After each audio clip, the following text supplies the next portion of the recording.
Data এগুলো পচানো হয়েছে। এখন এটা টমেটো গাছের গোড়ায় দিব।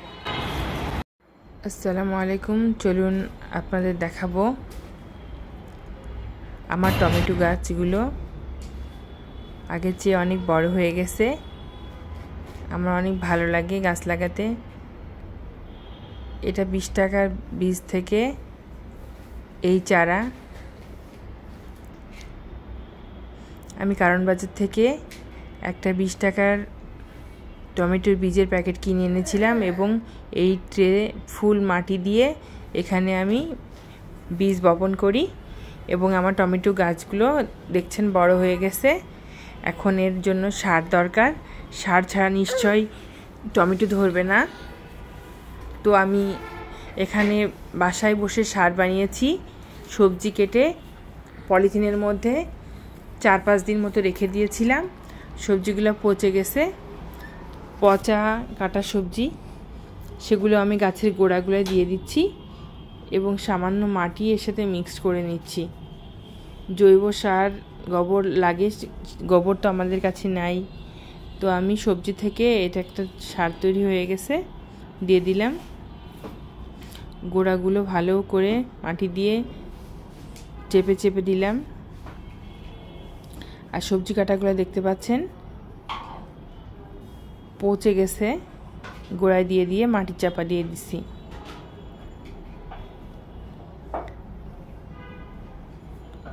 নিজের হাতের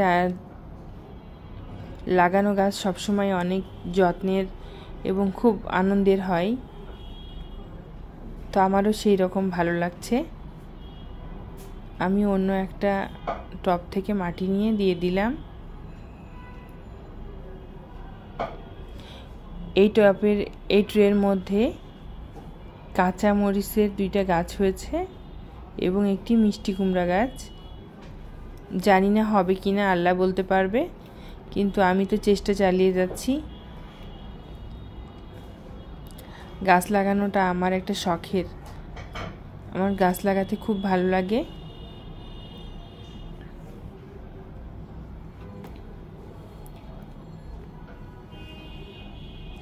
এখানে অনেকগুলো ফুলের গাছ আছে দেখতে পাচ্ছেন। এগুলো আমারই লাগানো।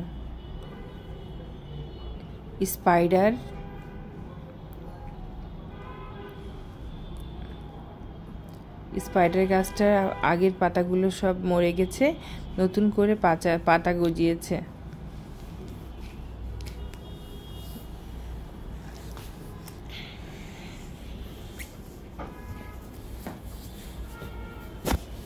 আর মানি প্ল্যান্টের গাছগুলো তো আমি ঘরে টেবিলে সাজিয়ে রেখেছি। এগুলো আমার লাগানো গাছ।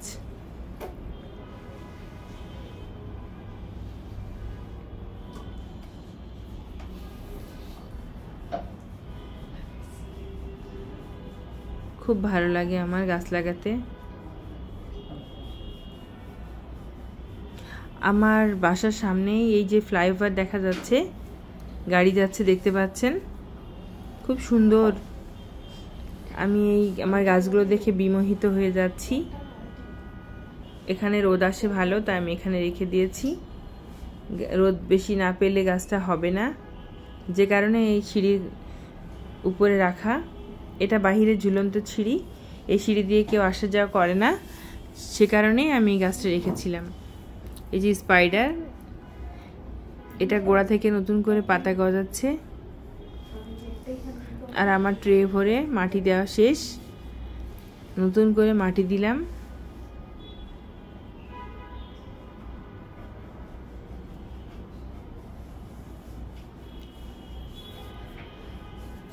সবাই দোয়া করবেন আমার টমেটো গাছগুলো থেকে যেন টমেটো হয়।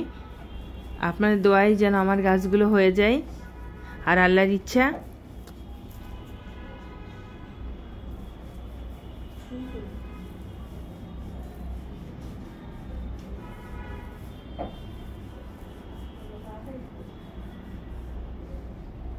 চেষ্টা চালিয়ে যাচ্ছি, সবকিছু আল্লাহর ইচ্ছা।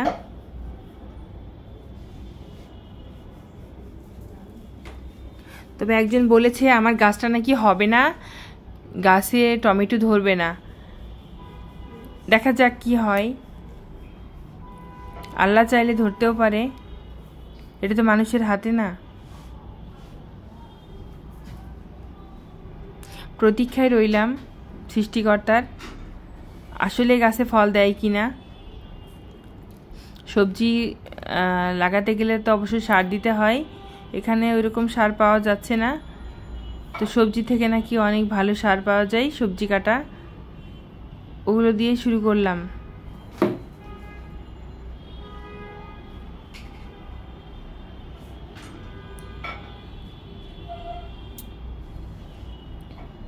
টোটাল 11টা হয়েছিল গাছ, এখন 8টা গাছ আছে।